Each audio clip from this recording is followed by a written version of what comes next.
ndinoona nge pane zvinhu zvekudhonzerana apa. Pane vakapa zita rekuti Zim Danso.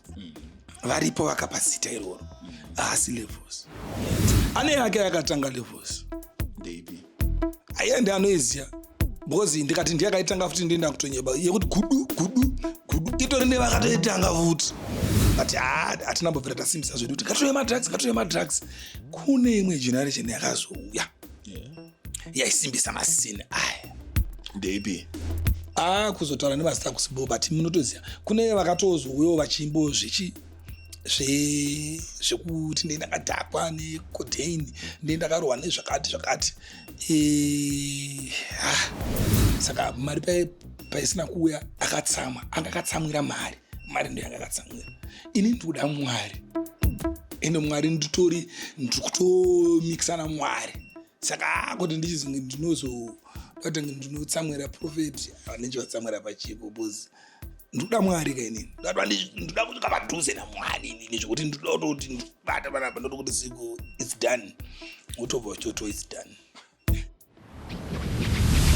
Yeah, so Siko. Chunda ndoda kurova iri. Yes. Vari kuclaima vakatanga Zim Danso. Hanga chiri kuprimary. Inonzi alphabetically. Yes. Well, alphabetically, benin automatically. Fire bunde pandibula de mama na pali. No for them falling in a fire valley. When we go slew them, anytime they pan a valley. Well, alphabetically, benin automatically. Fire bunde pandibula de mama na pali. Say A. Say A. Amboro A. Uno ready? Alright, A. Alphabetical ways automatic answer aiming. Affirmative and effective academic setting. Abandoned and abstain. Add emotionally. Acute action and ambition. B. Biblically, biologically, bombastically, bionic, biotic, bonim, babila, bonim, babaita, bonim, bugama, bonim, batimam, bonim, betrayer, beware, be fair, be kaya, be there. Bonde blaster, pump fluff. Blood be a Batman. Be a put black man. Bridge and beat batter. Better bash backyard. Big blaze blunder. Bumper, boom. Beatbox, bumper. C. Coordinate, cooperate, communicate, conversate, collaborate. Can't contest, can't clash, can't contaminate, can't contrast. Guestless confusion can conquer. Kuda keta kuda consolidate contrast. Common calculation, comfortable contact. Condition, constitution, corruption. This is one of them T. Data T. Again. T. Data T. Again. T. Data T. Again. T. Data T. One more time. T. Data T. Don't distraction, devaluation, deformation, dissolution. Don't the deepest damage. Don't the dirty default for contemplates. Diplomatic danger damage. E. Edutainer. Entertainer. Everybody's elevator. E. The eject or emancipate. Excessive. Charge. C. Sigo. Zanadin Zidane, Zimbabwe. Ladies and gentlemen, Jazza D in the building. They're gonna order the Prophet Iberi Angel or speaking about song. But Tango Boroa, Remunica Roa, who was on Pixani Roro. This one is brand new. Thing named Panapa. Street version. Okay. Panapa. Panoro wangoma pano tangwantandi pano Panapa njani dzido tamba pano dzibe dzino tweka pano Panapa atidi vadotukana pano kunyanya vanoda kutisana pano Panapa. Hear this. Well. Chero wadhingura chikero semunhu mukuru ndasvika ndiridzire pero ngende mamero zvese nemagero heromero panodazvi chingoripitira neridzimu racho chairo izvo original chakaditi ariripo hatizorishaya ridzimu varaoni vabhizigarawatoisa iri song ndongoimbira iri song tore kuda live ira bana. Yes, tore kutoimba. Tichienda tokuratidza ukuru wedu isusu. Saka uda ndiseri.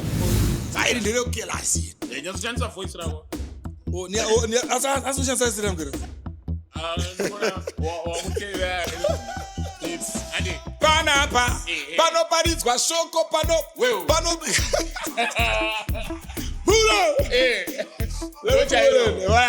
unozva kubuda unotaura ka watch it panapa panoparidzwa shoko panoprofitwa panapa edzi tinorapa vaneketa vanoponera panapa madhimoni anotiza satana anotyohwa panapa dzinotiza panapa Prophet madhingura chikero semunhu mukuru masvika tinoridza bhero magero zveto nemagero heromero mechava zvirambo sunza kwende usaseke usapenge chingofadza madzimai kunge hulengende chedza wami George Fiona akende Jehovah we know Jehovah may God bless you for honoring my father with the Rolls Royce. King Shadi, please tell me where it's done more. Auntie Agatha blanket panamo. Say you don't know, who know better know. Jaco Zeti and Susu we ban yo. Damn yo, who ya careless Kwango Panapa. Panoparis was Soko Pano Porofit Panapa. Editi no rapa Paneketa Vano Ponera Panapa. Matimona no tisa Satana no Pano Panapa. Iba uno piwa pano, kana iba uno piwa pano. Right. Wabati. Ndangobvunza makwesheni mashoma twatapinda muinterview yedu. Haunzwe kutyere uchimba kuti fadza madzimai unge ulengende pastage muchechi. Andimbotyeni. Koisi chechi daisi varume chete. Nemadzimai. Saka zvakaipa kufadza madzimai. Tingangoda kufadza madzimai kana tiri munyika ko ari muchechi adi kufadzwa. Zvakaipa kufadza madzimai. Ndoda kuti ngondionesawo pamwe ndakaresva kutaura. Saka zvaireva literally kufadza madzimai ere chako. Zvinodhibhena nedefinition yekufadza madzimai. Iwe unoziva madzimai achifadzwa sei iwo. Kana uchazonzwisisa madzimai. Mudzimai wako ari kumba anofadzwa nei? Ndomakirekera majokes. Kana ndokufadza madzimai kwandaitaura. Zvakawanda zvekufadza nazvo madzimai ngaafadzwe madzimai aya because murume kana ari pamadzimai ngaafadze madzimai kwete kutsamwisa madzimai haukomborerwe shamwari ukatsamwisa madzimai. Ndiri kuona wakaita kosaini Say Weekly yomusongo futi yechechi. Aiwa Say Weekly ndaitova tidai Mwari vakukomborerai because makaona my father muchivapa Rolls Royce black badge wise aizvoti baba imota hombe uri kunzwa here yakapiwa Prophet Ubedenjo na Say Weekly not that alone. You understand? Munhu akato aisindonakirwa nevanhu vanopa vanhu zvinhu kuona babo wako daiwa teti piwa ipombi yo black badge you deserve to have a black badge. Tutadza kutodai Mwari wakukomborera shamwari pane zvawabvisa wawedzerwawo. Aiwa ndaitongomusimbisa kuti makagona Say Weekly makada sei makapa mudhara wangu zipombi zichotudu kwendiri padhuze namudhara kandi ndomane ndakatogarawo mumaRolls Royce andichazoakwirirawo kupona irasta. Ladies and gentlemen, handisi rasta rege tipinde muinterview.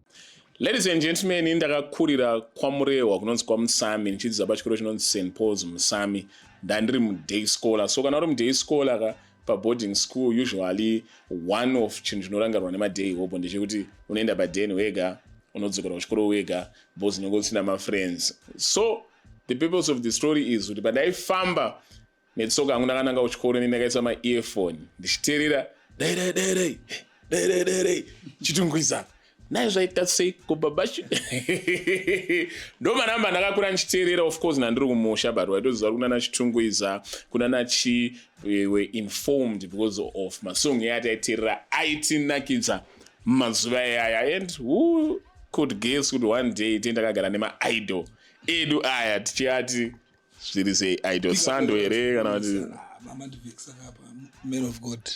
Yeah, I need the man of God. My big up, I don't need. Okay, I got to say man of God. Komunofara here. Kwakanaka here kwabviwa baba vangu. Madiko idol rangu.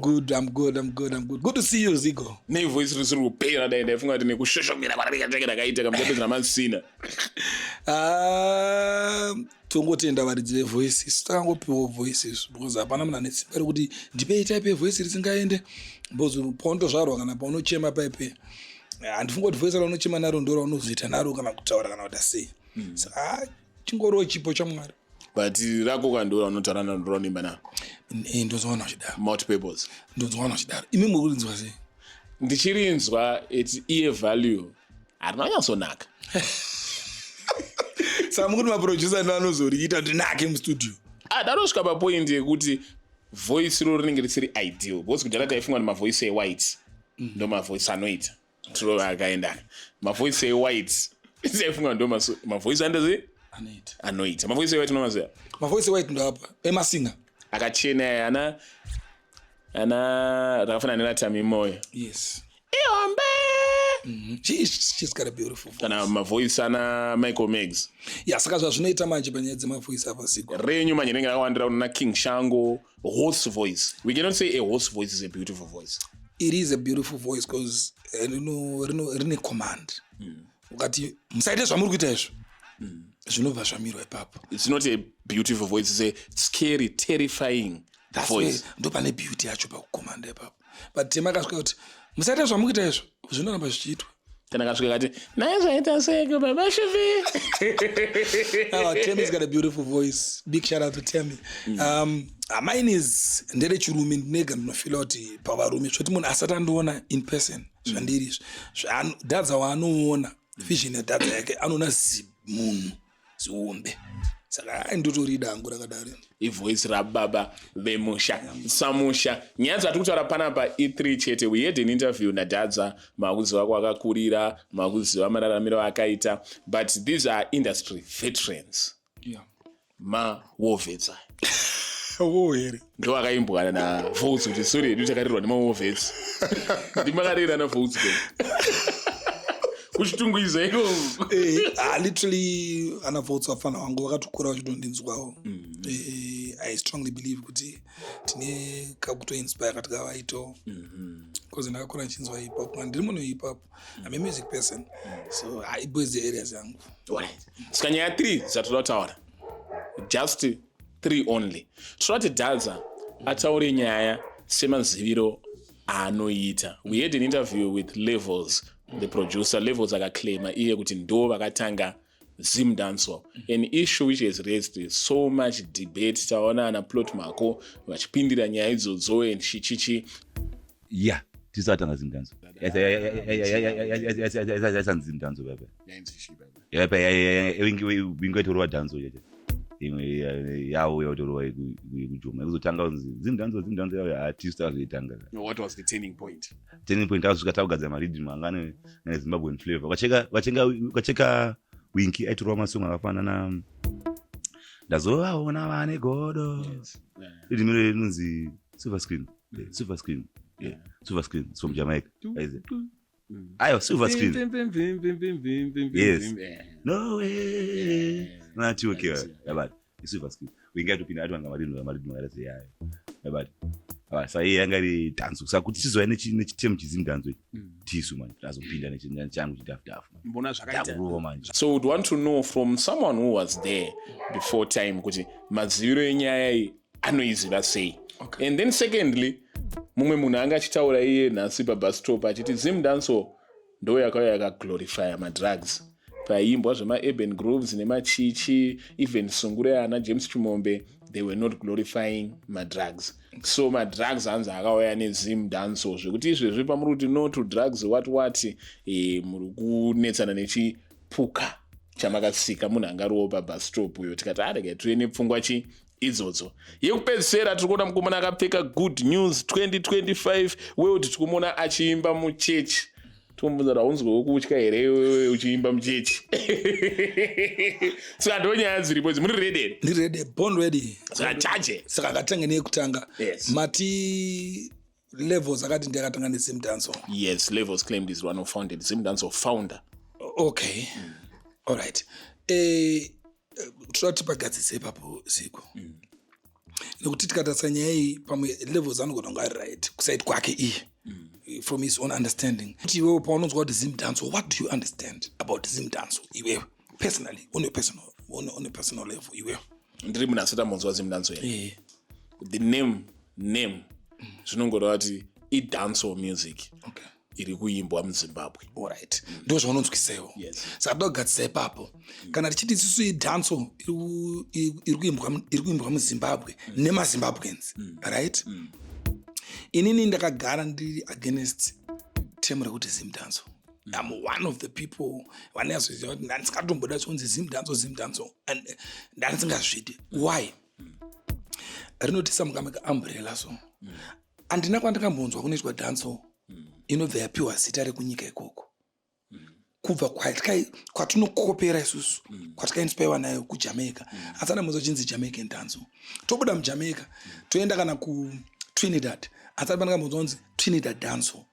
Alright, tikandiuye padhuze. Ndinganzi Tree Danso. Andisana mbozvinzwa izvozvo. Tobva taenda padhuze, handi paKenya apa.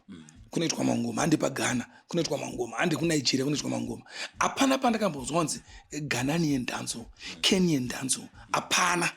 So temi iroro kuti Zim Danso iroro already ritori necontroversy yadzo ipapo. Or maybe nyika idzi hadzinoita reinvent the danso kuita kuti fit their local context. Vangoramba vachingoimba unge vane kuJamaica. Kana Shatawale. Vantorova nelanguage dzavo vachiita zvinhu zvavo ikoko. But haisi the problem. Sikuti kana iri danso inoimbwa nemaZimbabweans. Zvinoreva kuti pane danso ndo pane reggae, right? Let's go back kwazvakatangira. Kutori nevanhu vakatoimba reggae vakaita sana John Chibadura. Ndiwe here mudi waJanet. Tunopinda kunana Elder. Yakuti zvaiti ngwi. Iri ndo reggae. Isound reggae. John Chibadura aimba sungura. But mudi waJanet sungura. Dundundu. Kana tempo yayo, kana sound yacho, that's reggae. Kana maimbira yacho, that's reggae. Tonoti Elder Solomon Schools. Ligi tuenda futi Elder Thomas Mavumo. Chiponde changu dundu akawanda Zigzag Band. Zvawaka uraya mwana wako iwe. The list is endless. Vanhu vava vaimba reggae vari maZimbabweans. So tingatoti ndo vakatanga nechini ichi. Hatongotiwo vanhu vanga vari masungura singers or indigenous Zimbabwean music vakangoimbo danso or reggae. Tell me kwangu kwa ni danso yanga reggae. Ngatidaro ndo zvauri kuda, it's okay fine. Ko zvauri kuda ndezvi. Katifamba yakwete zvandokuda, ndoda kukuonesa. Kune ma-elders akaita sana Yappy Banton. Amene kana uchivaziva vanonzi Yappy Banton. No. Vakaimba mukachunhu kainzi handizogona ma-lyrics but handichu yellow man shaka man handije iyane na nine bigo. Vanazoziva mangoma anoziva Elder Yappy Banton is one of the first people maZimbabweans andikanzwa inini ekuti ndakazoziva later on after kana 2 years kuti munhu akaimba pa muZimbabwean kudhara. I was a little youth ndofamba kuna Elder Potato straight out Mbare vakaimba naAndy Brown. He was one of the biggest chanters when it comes to mangoma. Mapurisa that's Elder Potato. Mangoma vaimba vawe Elder Innocent Utswegota, Malvin S, Major E, Booker T, Brown Sugar, Shamari. Mangoma yakaimbwa kare ka inisanda tombotanga kutomboimba mangoma. Neshona anga akutorova mangoma. Nema elders andataura ndatosiya vakawanda vaimba mangoma. Ichungonzi handizivi kuti papa yanga yakunzi Zim Danso here. Saka fast forward to nyaya iri papa yakataura nalevels iyi. Ndinoona kunge pane zvinhu 2 zvikudhonzerana apa. Pane vakapa zita rekuti Zim Danso. Varipo vakapa zita iroro. Asi levels. Ndiani? Inini wandinoziva anonzi Daddy Sluggy. Vanga vakawanda asi munhu one. Ivo vanozoziyana pa group ravo kuti akazopa zita kuti ngatiiti Zim Danso ndiani. But kuna Daddy Sluggy, Juicer was there. I'm sure team iri maZimbabweans but angari best ku UK.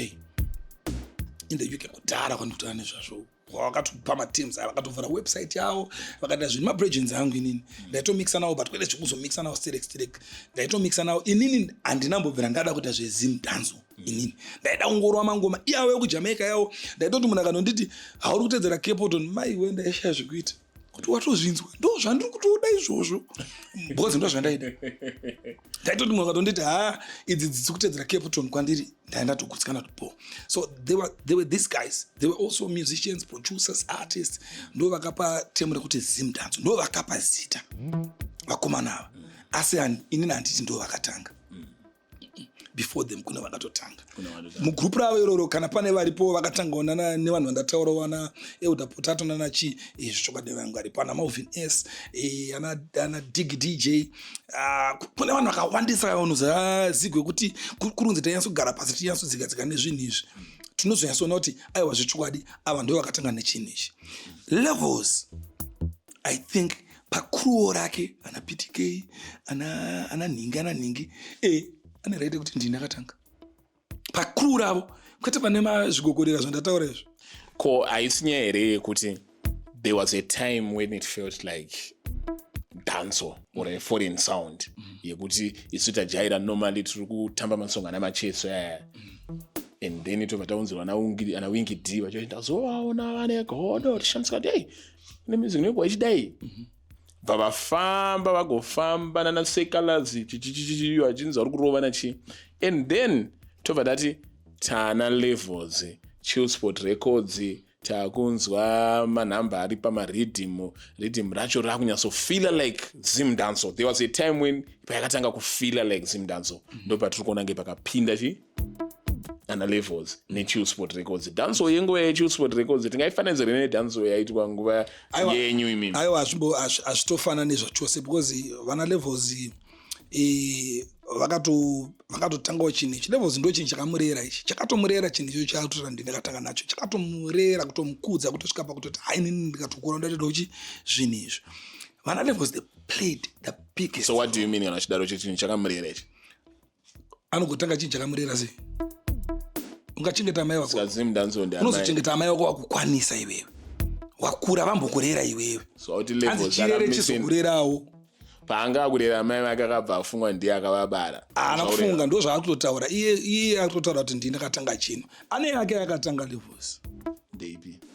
aiye ndi anoiziya because ndikati ndiye akaitanga futi ndinda kutonyeba yekuti gudu itori nevakatoitanga futi ana Nubu Digital nerimwe kuru rave kokoko vanotoziyana chinechi chine mastages nemalevels nevanhu nemuzira nenguva, you understand, and chakatoita kuti vana levels varire kune murume anonzi the MC Smiley so akaridza kuPower FM uko mukomana he played a biggest role.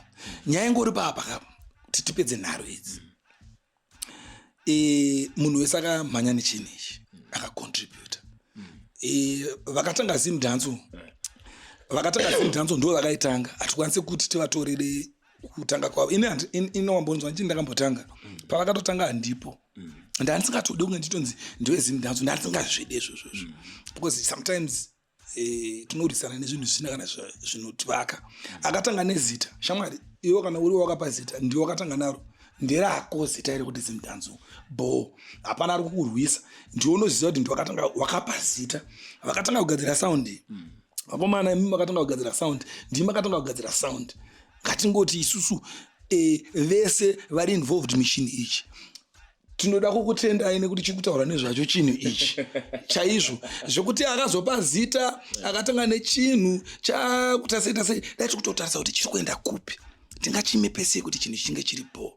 As for levels zvakazara ndakatanga chinhu ichi ane yake yakatanga Zim Danso yake anotoclaima kuti ndakatanga chakadai so but in the music industry in the Zim Danso industry yacho vakomana vayo vakashanda but it doesn't mean kuti vanga variko before them havana chavakaita. Vakomana vakazopinda internet yakudase yako yamumarounds ava vandikutaura kumashure internet yanga yavo kusite kwavanga vari foreign yanga yatoko Facebook YouTube chichichi but kuno kuti andakati sare mbijana you know what I mean. And also ndakangana kutaura something there were also people who contributed to chini ichi kuti chinyasotanga angari masound masound like ana Silverstone, Smolex, Rough Mix yana Elder Templeman.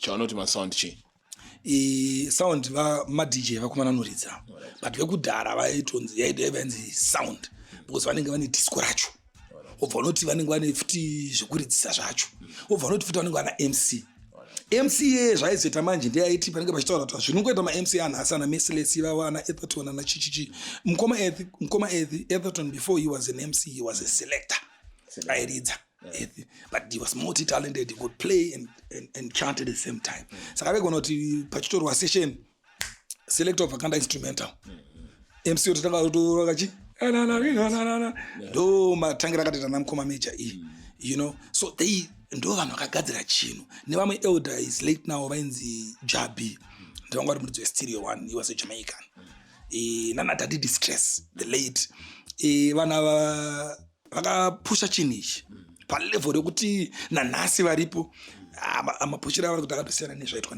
nevarume anotaura nezvavo vanga vakawanda varume avo ndo vakapusha culture yemangoma muZimbabwe. Then maartist avazongoimeja kudhara kwacho vaitofanira kutobva through that sound channel system iyoyo kuti anofanira kubva nekusound vesana King Alfred vaive vanga they played the biggest role but hapana kambinga azombotarisira kuti iyo zimidhanzo yacho ichazokura kusvika payave nhasi. So I strongly believe kuti chine varume vari mubhazi vanoda kupiwa maflowers inyaya yemaflowers iri kunetsa apa nyaya yemaflowers kuti inini pa inini ndakazada zvakati saka pana vamwe vasiri kumentionwa vamwe vacho vanatombomensiona izvezvo vanogona kutogumbuka. Hanzi Jusadimendo ndeyakatanga Hanzi ndeyakatanga inini I just know kuti he was there. You understand? Munhu wese ari kutaurawo pazvinhu zvakawanda vacho vanga vatoripo but pana vamwe vasiri kutombotaurawo rasta vanga varipo pachinhu icho chichi vaibisa zvese zvavo kuti chinhu chiendechi followers kwazoto vanongokambira ngoti hayo ndindakazoda levels ane right kutaura zvaakutaura chaari kurambidzirwa nema-elders kuti ndiwo akatanga zimdanzo. Ma-elders mune community here yema-veterans yekuzimdanzo kana chiti community kuti munenge muineyo kana timagrupu kana muchingotaurawo senyaya kuti ukasangana major ukadaiwo pawhatsapp hativazive vana these people are no longer in our streets but we've got a community ana Chamhembe akatombosvika pakutoronga show yema-urban grooves ana chiti icommunity you have community yakadaro. Inini hangu ndisikazosiya inini handimo mumacommunity yawo. Alright, do you have one or two people you talk to?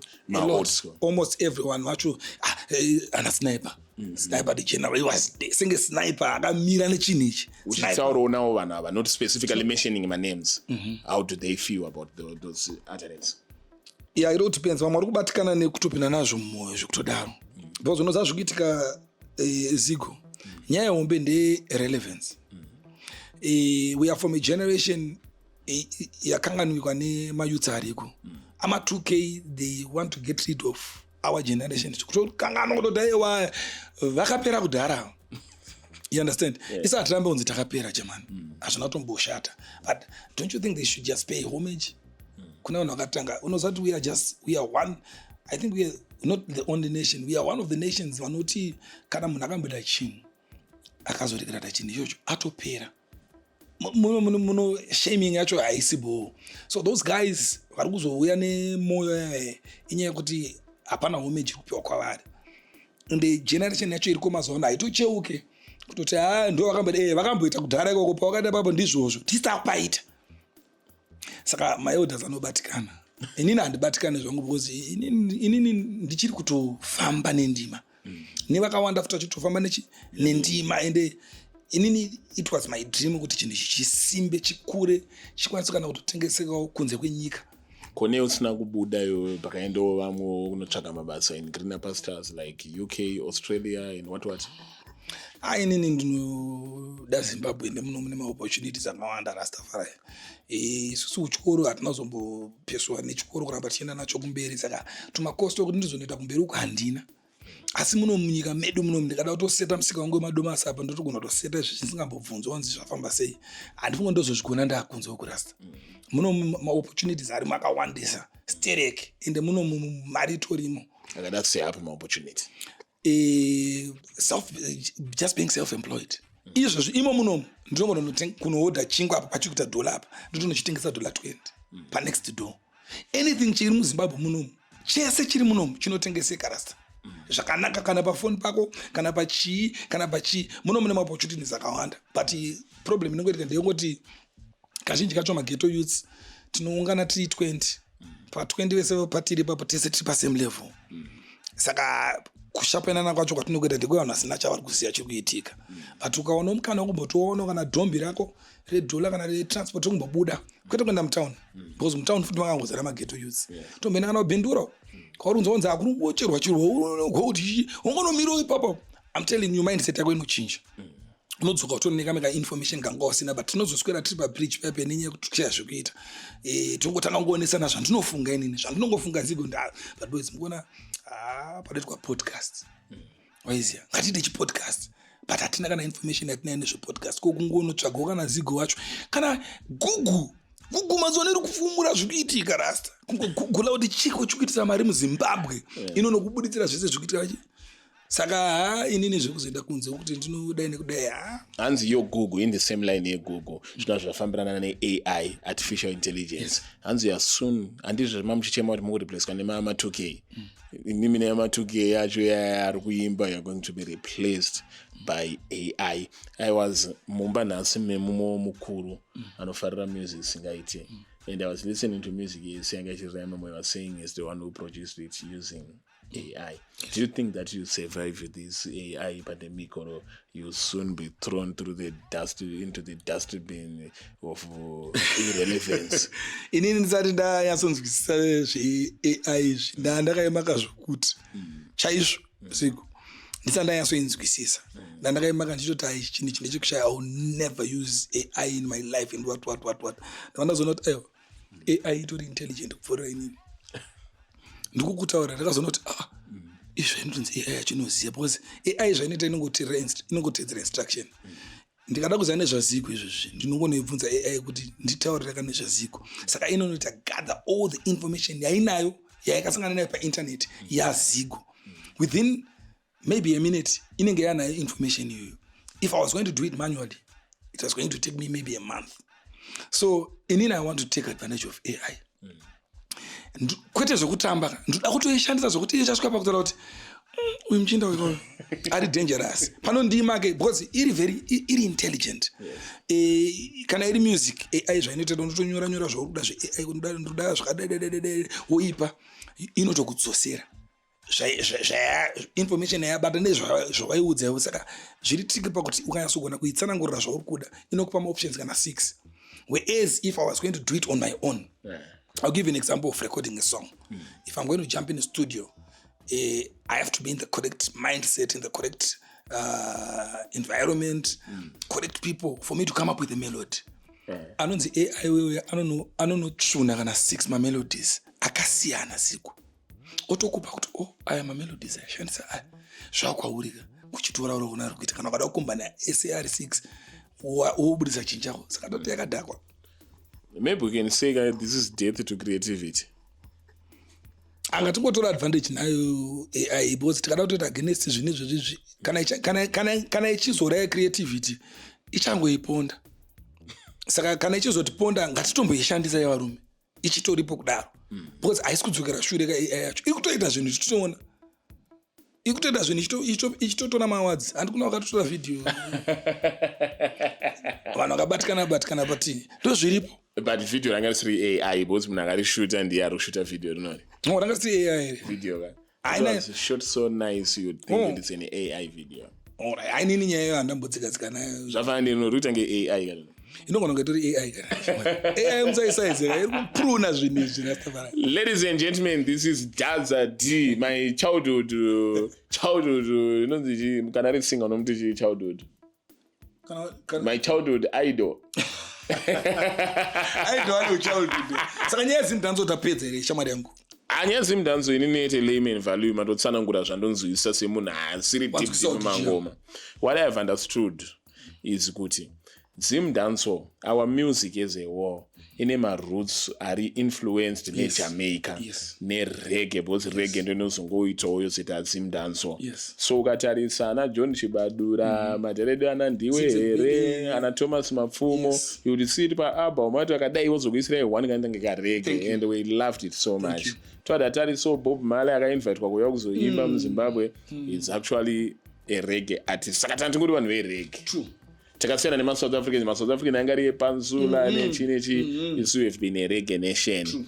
So bazvazofamba zvichiuya nekunana hanzi ana Major E ana Innocent Zvegota ana Wiki D zvozofamba zvozosvika kunana Dadza.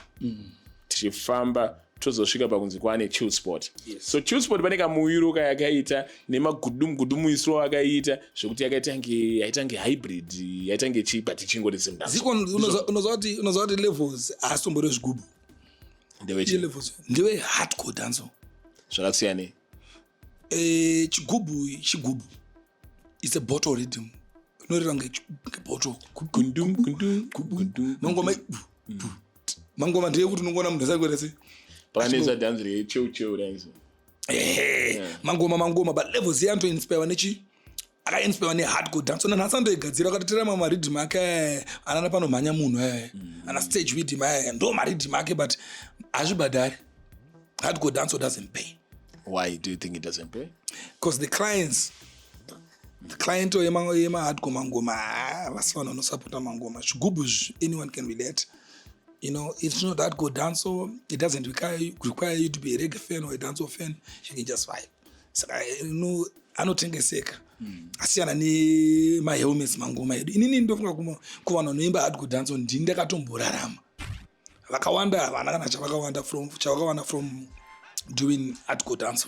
Inini ndakazongokwanisa ngono commercialize maybe in the lyrics or maybe in the melody. I don't know kuti formula yachanga iri ichi but zvakangonotambirwawo. But we are just a few. Vashomanana. Vakawanda, they are underground. Most of our time, Strokrums of up. Sim dance where or dance where. Yeah, man. Gradually, takatanga kuona kuti panika kuglorify my drugs. Takatanga kuitika msim dance. And then right now we have got a fight against drug abuse. But one more once one pastor but music ndo yakaglorify drug abuse to the extent that it was now popularized by my ghetto youths. Ndimene responsibility ye drug abuse in Zimbabwe. Handitore responsibility yezvinhu izvozvo. Not individually, but same as same dance. Handitore responsibility iyoyo because tinotodzokera kune akatotanga kutoya munhu muZimbabwe 1980 kuindependence Bob Marley. Bob Marley agara nechamba chake. So akava nemadrugs ere. Imi mukuti chamba madrugs ere. Kutova madrugs apa. Chamba chinosungisa sky drug. Chamba chakusungisa. Chanisingambosungisa. Chamba chanisingambosungisa rasta. Ndiziva kana chaimbosungisa but ichandoza ndechekuti vairova chamba yaro vakawanda. Ende vanobvira mboita kana problem ne police zvokudaro zvotolanzi police yamhanyisa padhena apa pabhesi pavanozvichi back then chamba chaitozikanwa kunzi ndo chinotongorwa nemarasta. Anyone anenge achikuita zverasta ingozikanwa kunzi vanokomana ndo vachamba but vanombobvira zviita pajekerera. Ivo ana Bob Marley chaiva tobuda iculture yacho yekuJamaica iyoyo kuti vanodhurwa chamba vanototi hatidi kutombona masigarettes because vanototi antorwarisa than chamba. Iye Bob Marley angari munhu right here. He was a great man. He was a good man. His message was positive. That's why he's still relevant up until now. He was a great man. That's why he was invited for our independence. If there was somebody who was greater than Bob Marley, they could have just invited that person. But they chose Bob Marley because of the message. You know what I mean? He was a great man. Pasirino reside was our German. Ndo the right person yekuti vanhu vacelebrate kuti vasunungurwa. Dai anga asiri munhu ari boa handifungi kuti vaichuza kuti iye auye muchinda uyo. Aiattribute our greatness wake to chi. He had a positive vibration, positive message. He would uplift, he would just motivate people as Africans. Let's stand up, get up, stand up and fight for your right. Every man has got the right to decide his own destiny. So why did he glorify drugs? He did not glorify any drug. Chamba kachairova ichocho apane pangambotaura kuti rovai chamba musati maenda kuhonde bva marova chamba ndepapi pakadaro ndepapi pataure kana pana paukanzwa imbo pataura takataura kuti pota muchino madrugs sevana imi muri madrugs imi hapana. No, au glorify through kumeka an utterance kuti roya madrugs kana kuti chi. This is how you glorify. The reason why tichirambidzwa public drinking and chi is because we don't want to glorify drinking anymore. So we want our kids who are seeing chichi and it was exposed to that type of lifestyle, so that if chance be mwane apesere akunwa bedroom takaona baba wake dadza wachitase vachinwa. Saka kuti Bob Marley akasimbisa chamba ere. No, atsuti akasimbisa chamba, but the fact kuti tinongona ngetine ma pictures a Bob Marley achismoke.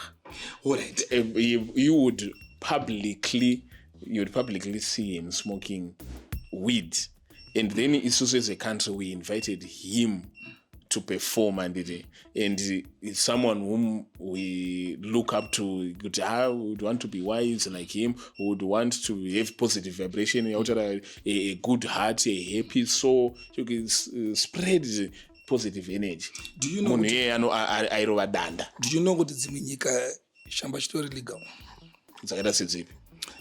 Amsterdam. Ku America kutori nedzimwe nzvimbo dzinotorwa chamba. Iko kuJamaica kwacho futi chitori chinotorwa. South Africa futi. Dzakawanda nzvimbo dzinorwa chamba. Chinotorapa chamba ichi. Inini handisi kusapota chamba panapa. Toti tionesane zvinhu chazvo. Saka vanobuda vakarwa cigarette inokwadza munhu mapapu vari right. Bob Marley akabuda akabata chamba chake chaiti iye chinomvura njere ashata. Ende paishe madrugs ngatibva tanyatso identify. Chamba chocho is a hard drug. Ko tikusireko zvana mutoriro, zvana bronco, zvana ningi. Because nguva yatakaimba isusu zvansiko zvinezvi.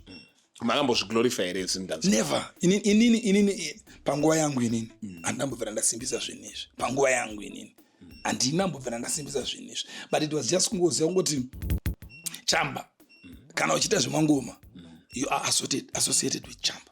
But not everybody airwa mangoma anorwa chamba. Up until now. Even madrugs atorwa izvo zvana mutoriro, ana bronco, ana whatever you want to call it. Not everyone anoimba mangoma anorwa masina. Kune vanotori maholier than thou. Munotoona kuti blouse yakapenga vanenge vachirwa masina aya musingaziye jamani. Isusu vakomana mangoma ngoti genre redu isusu ranga rakangobatanidzwa nezvinhu izvi. Pamwe nenyaya yemadreadlocks kana nenyaya yekuti music yedu zvaizita zvekuti vanhu vangodeso zvinoita ngemakadhakwa bozi munhu ari soba kuti asonakirwa nemangoma vanhu vaizvonenge zviri ball. You know, saka kuti titi takaglorifya kuti vanhu vari vemadrugs ndifunge kudaro kungoti takaimbawo nguva yekuti zvinhu izvi zvanga zvaakuwanika. Ndonguva yatika zimudhanso payakanetsa mudhanso yacho ndo pakanyanyonetsa sterek. So isusu takangopindawo muchinhu nguva yatakapinda muchinhu takuda chisimbisa ndo pakatanga kuwanika madrugs aya. Madrugs aya avhiringidza mayouth mazuva anaya akabva ngowanikawo. Saka kwataiwanzoita mashows ndo kwaiuyo generation of terochi madrugs yawo zvobva zvangonobatanawo nemi kuti muri kuimbawo mangoma.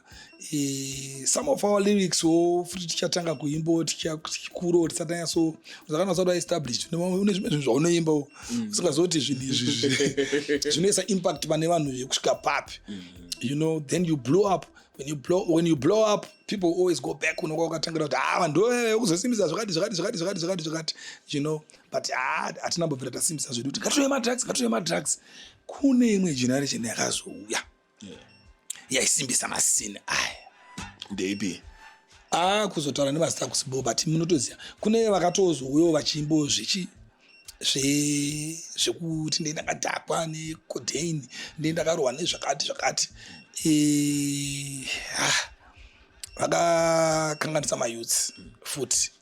I think ndo panobva nyaya yangu achichada kuglorify madrugs apa. Inini, if I could go back in time and have a word with some of my youths, kuti izvi dai zvisina kuimbwa izvi. Because kune vamwe mayouths unosa vanhu zigo vakaona celebrity kana vana artists ukadya sipo mangwanani mukachidyiwa ukabudawo uchiti ubva uri magesha usamukana ubva kuti vakomana gesha inonaka just because ndidhanza kana ndi artist ningi mangwanani mukachidyiwa.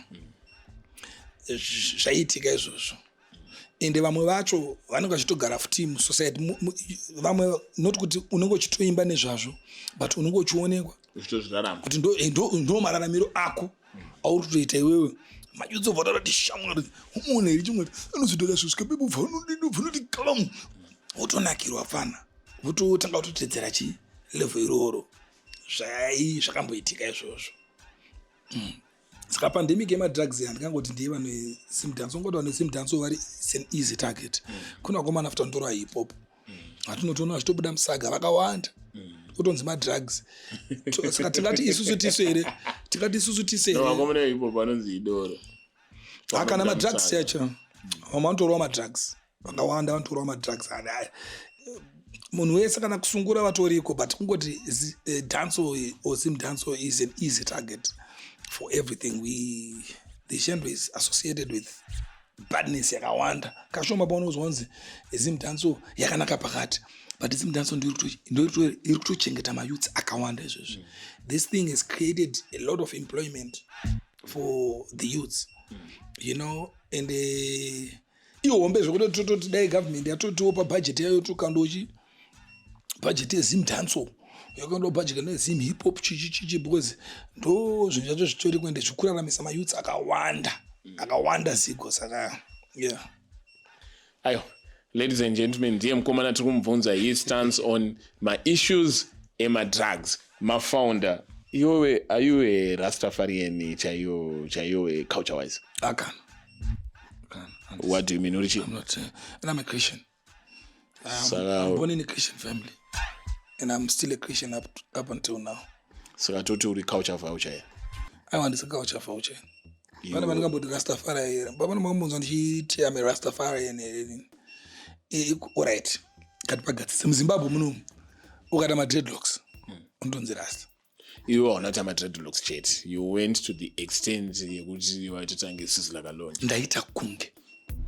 No, but kuti you as a Christian and why would you dress, let's say, as a Muslim and then sing music like a Muslim and then over say I'm not a Muslim? I can dress however I like, however I want, and apana kunondimisa. My Muslim anoku accuse of exploiting their culture for money. Ndisanganza kubvina dress nge Muslim.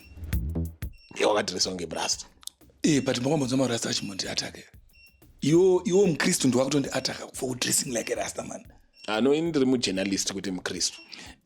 But behind being a journalist, you're a Christian or you're a Rastafarian or you're a Muslim. This is my professional duty. Why are you attacking me for my dressing? What's wrong with my dressing? What's wrong with the dreadlocks? What's wrong with the music that I chose? Because I love this type of music. I love this genre. What's wrong with that? No, we are asking you, Guti, don't you think we exploit another culture? How? Presenting yourself as a Rastafari, uchidi, and all that. Because my Rasta, you know, sort of talks on the happy jaja. Happy. Ko Biniman, ko se musikam blast. Biniman, agato kushairo Jamaica, ko barantura beef, atura duri, ko varud ma mete ziri tu, varud nos ringo, varud tianga abada bodre Hennessy chiji, ko ininwe ma madara of madara inini. Na ini kutadzira chi. Chamugadisa pakatsa. Muchimuti chiko.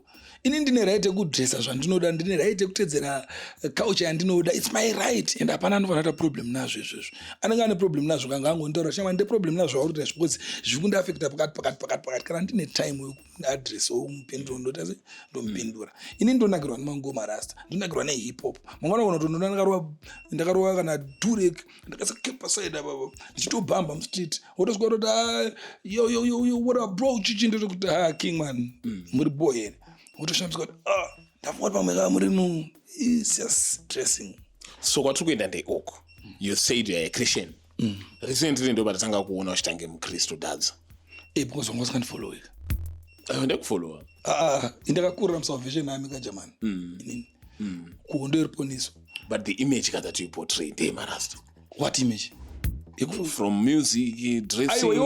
Imi maingo ndona ndichiperforma ka. Ndiye dadza wamunoziya ka. That's an artist ka. You don't know my personal life.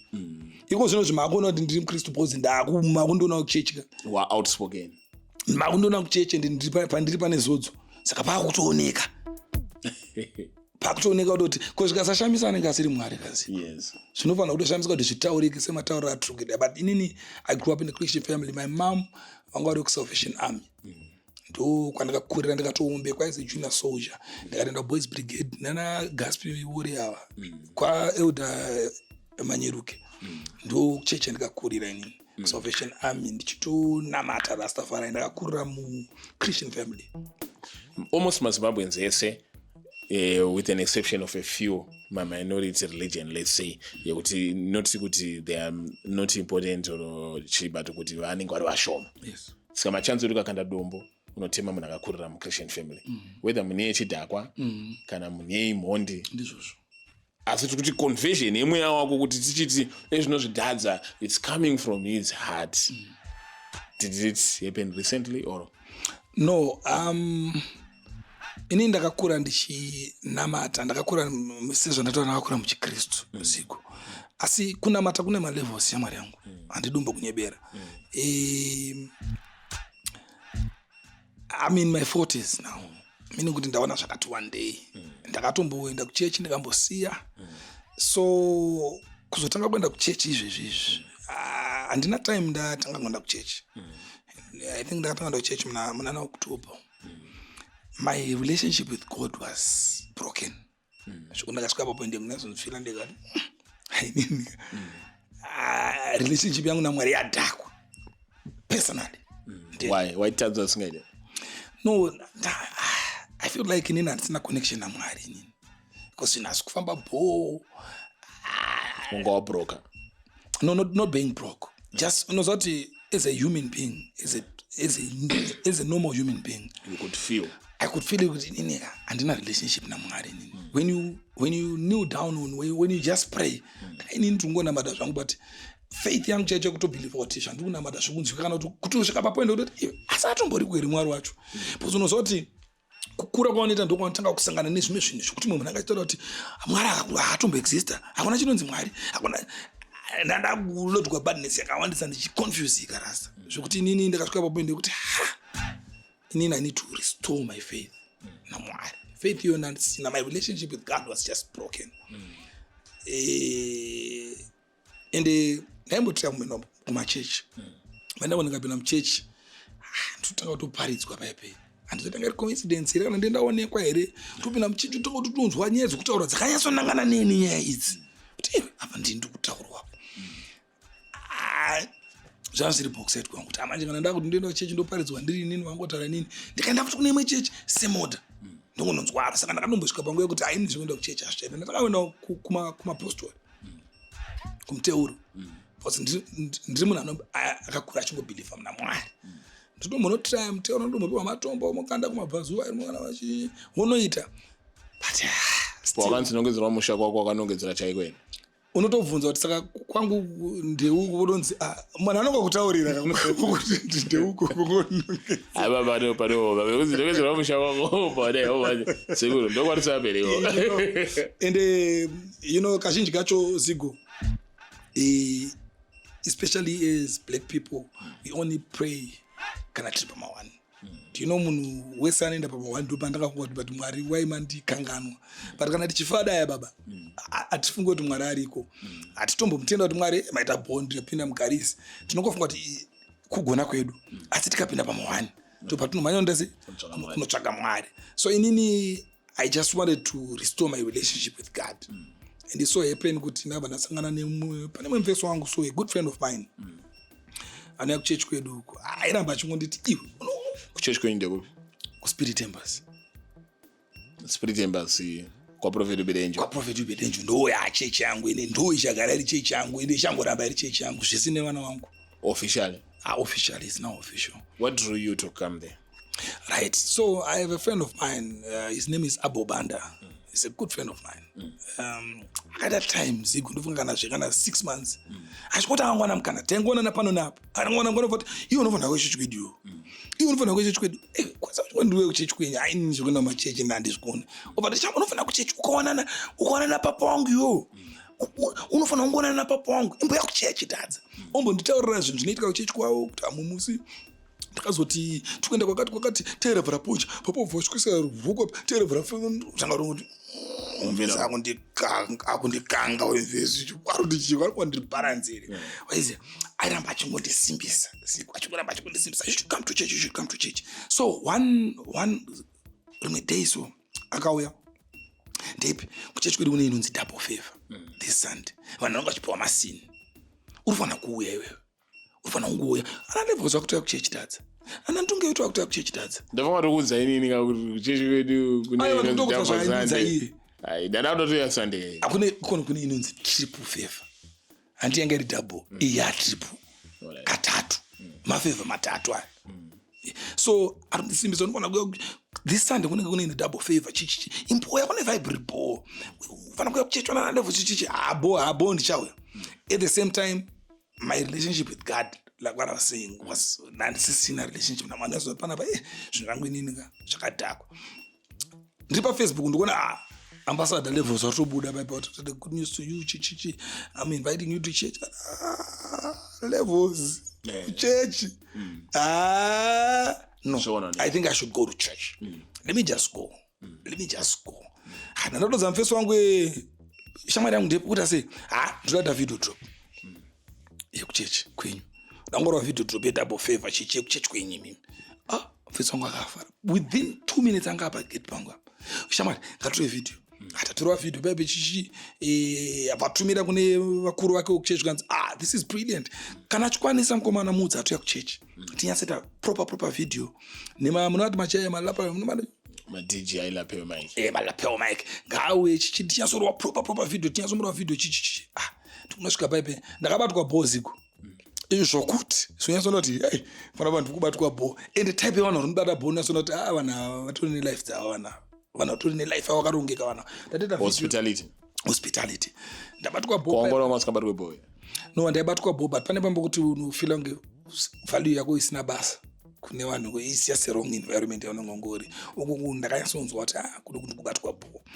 vaikuita sei chaizvo they were treating me nice kuti do you need unozangobatwa bhozi do you need tea no tea uchingosvika panzvimbo hi Mr. Tadza how are you hey we so happy you here thank you for coming through chichichi zvokuti hapana mari yandikapiwa but ndakabatwa bho the welcome was just ndakangoti this is way too good to be true ndava ndatita video drop tichipedza Sunday I went to church tika church ndikuona zvikwadi ndunga arimo and arimo pumako arimo levels arimo ndichazati ndiani arimo the man of God comes in prophet Ubedenjo tanga kuparidza ndare anoparidza jamani ndakamirira kuti zvatajaira zvoti kana tapinda muchechi tisinongotaura utotaura nyaya dzakananga neuko vataura paridza chechi sumuka pepe paridzwa mangoma paperforma ndanakirwa you know vakapupura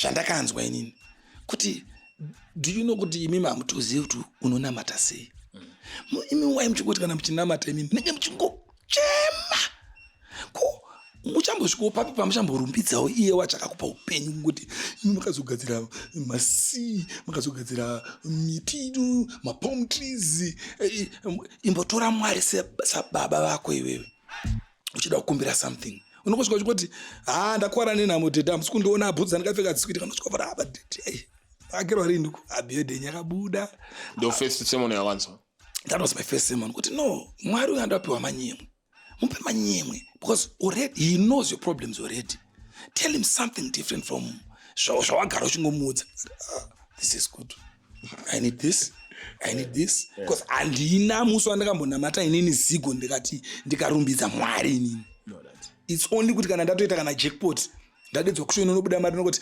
Mwari makanaka nguva dzose mandigonera ndinoda kukutenda ine dhiri ramandiitisa iri ichipera ndakutogunun'una you know so ndirimo muchechi memu vanhu vakatanga kuitirwa madouble favor ndopakapiwa levels 5,000 levels apiwa 5,000 first day wauya first Sunday so someone said you were lured or you were attracted or enticed by the $5,000 zvakaipei kana ndakaitwa izvozvo ngona nhasi ndakuenda kuchechi every day iwe vanhu vari easy kunakidza vanhu saka uchiona panogadzirwa posta rinoiswa kana bhebhi rakanaka posta bhebhi harisitomborina real life ipotsa rakagadzirwa kutoda uku ndiri kuenda uku paunosvika kwekwe wobva unosangana nevanhu vanogona kuimba pese pakutoti washoyiwa kutoenda inini ndakaenda kuchechi nenyaya ndana investwa nemufesi wangu airamba achindimanikidza ndochinjekutanga tuna ndasvikana nonoti aprofita anoparidza boyese ende avaparidzika zvo zvekuti pane zvimwe zviko zvokuti kuparidzirwa 3 hours non-stop upesera kushama nyaya muchechi wadenda dheni straight to the point ubva nokupa ubva nokuverengera vhesi apa vachipedza ubva nopinda futi mu-NIV ubva nopinda mu-message bible vachiparanidza nyaya ubva wapinda munyika ubva paexample zvinhu zvokuti unobatanidza wega kuti apati alright this makes sense you participate inini ndakangonakirwa neizvozvo kuti this is good wese nekuzoona vanhu vachito german never no one angotanga ngoya muchechi aibva piwa kana gida gida chikuitika muno seka wakambopiwa here ano inini kuchechi kwedu handisandambonzi paidhatsa chakati no saka unayo kurwadza ndikupiwa baba ndikupiwa zodzo ndikupiwa shoko baba baba ndikupiwa shoko baba ndikupiwa anointing baba alright besides that zigo ndikamboonesa something alright iwe since usina kupiwa ukutarisira kupiwa aiwa ndoda kutanga ndakudza zvandoda kuudza iwewe chimbopindura ukutarisira kupiwa uda ndipiwe here that would be a nice thing for it's a win, you know. Manje mwari vanopa manje ndati mwari vanopa kozoti papa vangu anda kuramwira masini kukuramwira iwo zigwewo vachitokupa wobva vungwa pamwaramwirwewo kudhiza alright desire kuti azigo tora chakati just like that kotomboti hauna kupiwa because usually kona mwachipiwa unenge watone ma-expectation bible ratati hope deferred makes the heart sick obva waregera kupiwa hauzobudire mangwana uchitaura uchitaura something else kana uchinyomba uchitoti aprofita akadhakwa ini ndakaenda kuchechi ndakudza ndakatanga kuenda kuchechi muswe muna october anditi up to date handisandamborova kana any sunday handisina kuenda ndopana ndina prophet kumalawi makutofamba naprofet ndimumirire ndozinonzi favor inini chandakutoda manje anointing yandiri kuwana iyoyo chamani because mukufamba nawo imomo kana mabookings angu akwira serious relevant izvozvi uri padheni pangu dai pasina kuti wakandiona ndiri kwaprofeti wanga uchapadheni pangu babaritike saka uri kuona zvikuitika ndoda kukonesa something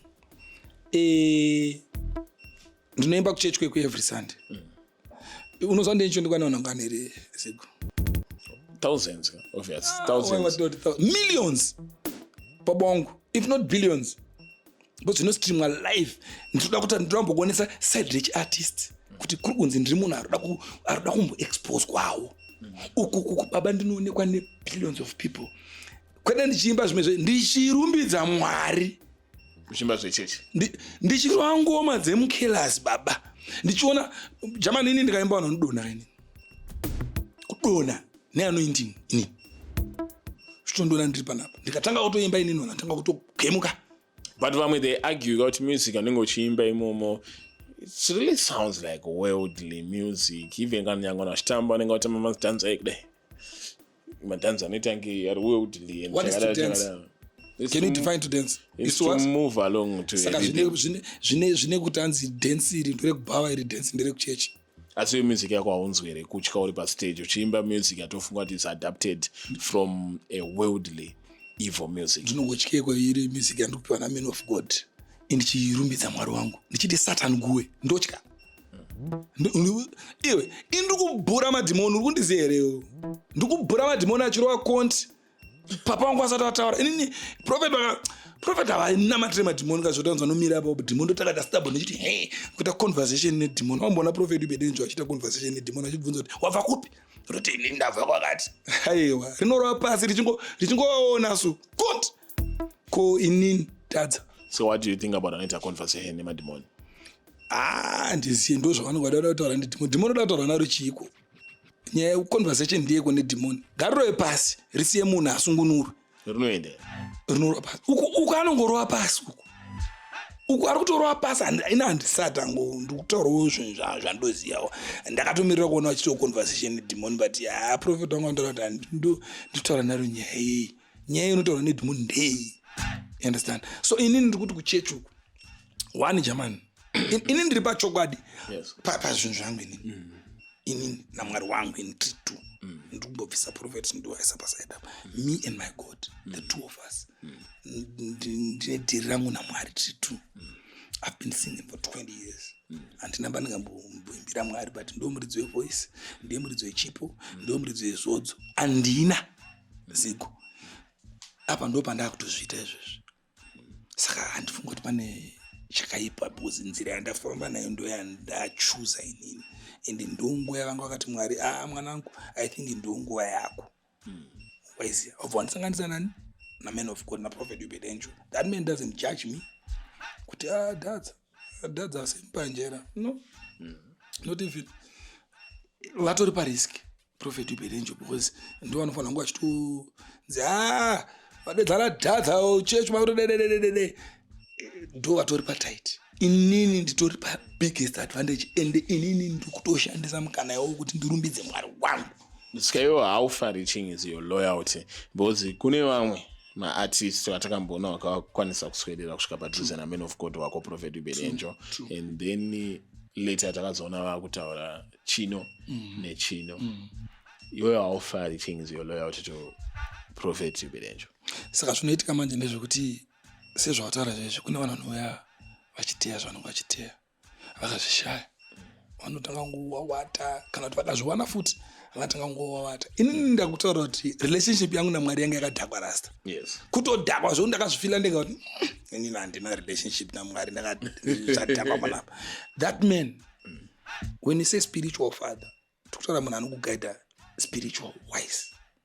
Handiti spiritual wise ndo vandiri kutoona kuti prophet vanogona kunzidzisa kunamata, vanogona kunzidzisa righteousness. Handiti tobva vanoti physically tisiri muchechi adedi mbo zvekudaro zigo zvekutodaro zvekutoti kana mushoro wamaraunzi nadedi munenge muri bo munhu ari so simple.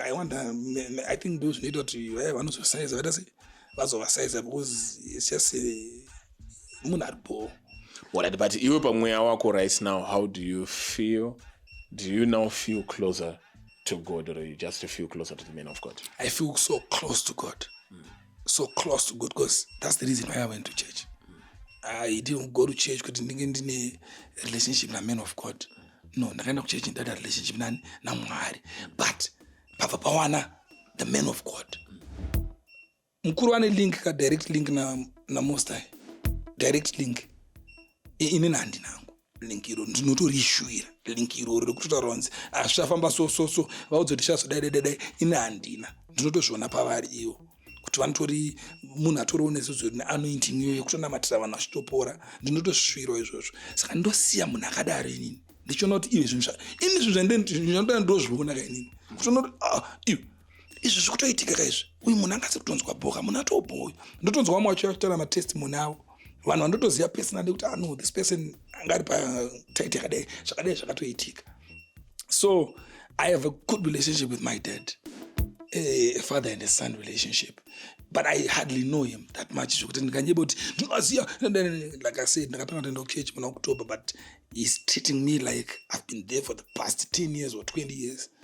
You know what I mean? I'm so ndipaduze na prophet kuti vanoona kana ndiri mero da vakatondona kuti hero mero wise because vanotoona kuti sana ndikuona spiritual ere kona mweya vanoona zviri kwere papa vanoona babongo vanotoona ende iwo kana une problem vakaona kuti iwo uruda kuti anga une problem kusawa believe kuti vanoona kupinda deep newe penyu make singa maxi vanhu ngokudza mziye kuti zvotoka nobva kuti takatosumudza kuti unenge wavhurirwa large papo vatoona kuti uri kudhauta waiziya because he's a simple man. You know what I mean? So inini I'm saying zigo what is that? That's what I mean. Mangani uti 5 is ne performance ba ya tukaona atungona usaimba ayo desemba that alright ande so ran nditi uchipedzisa zvamwacha una ndiri kuti I want to thank God. Mwari ndo ndoda kutenda kunyanya nekuti nandiri wayakarasika ziko I don't go to church to please the next man. I don't do that. At my age, andichakwanisa kuti ndinge ndichifadza umwe murume nekuenda kukereke. If I wanted something from the church, by now I should have given up. Kana ndaida upiwa kana chino kana chi. Remember, my prophet is a millionaire / billionaire. He's a man of God. Yes. He's a businessman. Hakuna chinhu chinofadza sekuparidzirwa nemillionaire. Vana mbingi yakamira pamberi chikudzidzisa ibhaibheri. Unozviona kupi izvozvo zvisiko. Vananga kuti maunyanya focus on nyaya dzemari. No, ndikuti kashoma kuona mbinga ichimira pamberi pevanhu vakaomerwa ichivadzidzisa shoko. Ndo grace yatinayo isusu.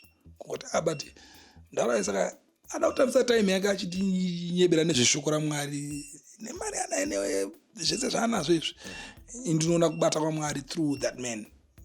Ndoda kusimbisa mudara select but ndoda kusimbisa Mwari pachezvavo. Mwari anoita zvinhu zviri bosiko in my life and now I can pray for myself. Saka takachikura taitswa our Father who art in heaven, because it's very difficult to pray. Unoona kuti kutonamata usiri kutombonamata usingatari zvinhu chaizvo. Inini ndakunamata but kunamata kune malevels. Ndikakuti ndakatendeuka ziko ndindichinyebera. Hauzoitere like your fellow musician akazoti anyimwa mari pamberi apa paazotsamwa apa azodzokera kune zvaaingoita. Ane right yekutsamwa boss aida mari.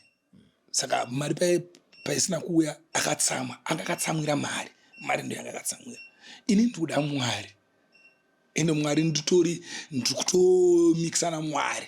Saka kuti ndinotsamwira prophet ndinotsamwira pachipo boss. Ndoda Mwari kainini. Ndoda kuti kapadhuze naMwari inini zvokuti ndoda kuti ndibata panapa ndoda kuti siku it's done. Utobva choto it's done. Thank you Dadza. Mabad pana sina preta sina ego. Wantanga tondirizira kawiso. Pamachada titsika nge inaso. Ndotoka po podcast nina zigo. Osika utangeka kama ziko. Maona drama rekwa gringo. Tepe unoona isi tingo. Ndinonzi tingo ringo. Dameri dina chazo so single. But next year album. Fucking amigo. Ayo, I'm a pizza.